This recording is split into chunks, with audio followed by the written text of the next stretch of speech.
আপনি কি কখনো ভেবেছেন যদি একদিন সকালে ঘুম থেকে উঠে দেখেন পুরো পৃথিবী আপনাকে ভুলে গেছে, ফোন আছে, বাড়ি আছে, কিন্তু আপনি নেই? আজ যে গল্পটা বলবো সেটা শুনে শেষ না করা পর্যন্ত আপনি ভিডিও বন্ধ করতে পারবেন না। নমস্কার বন্ধুরা, আপনাদের নিজের জায়গা বকবক আড্ডাতে আপনাদের স্বাগত। এখানে আমরা গল্প বলি যেগুলো শুধু কানে যায় না, মাথার ভেতরে ঢুকে যায়।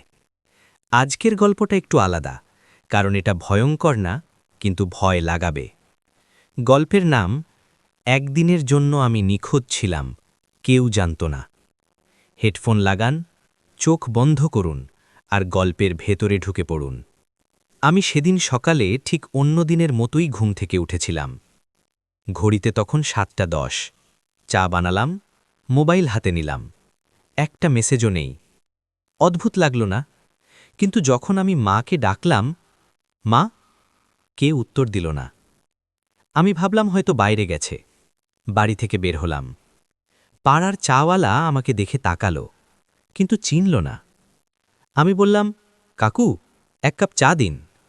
সে এমনভাবে তাকালো যেন আমি অদৃশ্য কেউ। বলল, এই লাইনে দাঁড়ান, আগে কে ছিলেন? আমি অবাক। আমার বন্ধু রাহুলকে ফোন দিলাম। রিং গেল, সে ধরল। আমি বললাম, রাহুল, আমি। সে মাঝখানেই কেটে দিল। পুনরায় কল করলাম। সে বলল, sorry, wrong number. Wrong number? আমি তো ওর নাম্বার 10 বছর ধরে ব্যবহার করছি। আমি দৌড়ে ওর বাড়িতে গেলাম। দরজা খুলে এক অচেনা মানুষ। আমি বললাম, রাহুল থাকে এখানে। সে বলল, এই নামে এখানে কেউ থাকে না। সেই মুহূর্তে আমার বুকের ভেতর কেমন জানি শূন্য হয়ে গেল।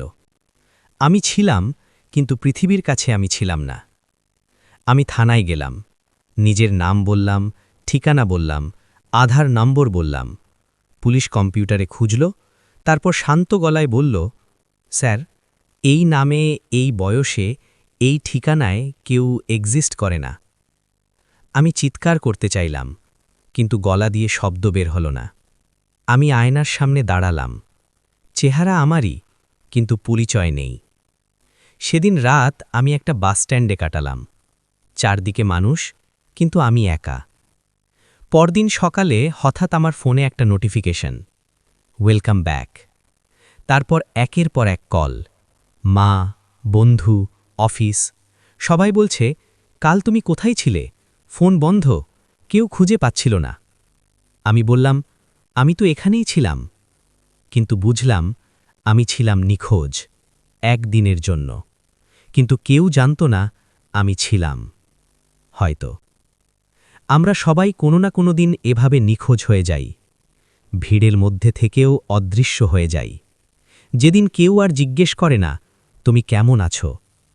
যদি এই গল্পটা আপনার বুকের ভেতর একটু হলেও কাঁপুনি ধরিয়ে দেয়, তাহলে বুঝবেন আপনি একা নন। বকবক আড্ডাতে আমরা ঠিক এই গল্পগুলোই বলি। যারা এখনও সাবস্ক্রাইব করেননি, তারা জানেন না কি মিস করছেন।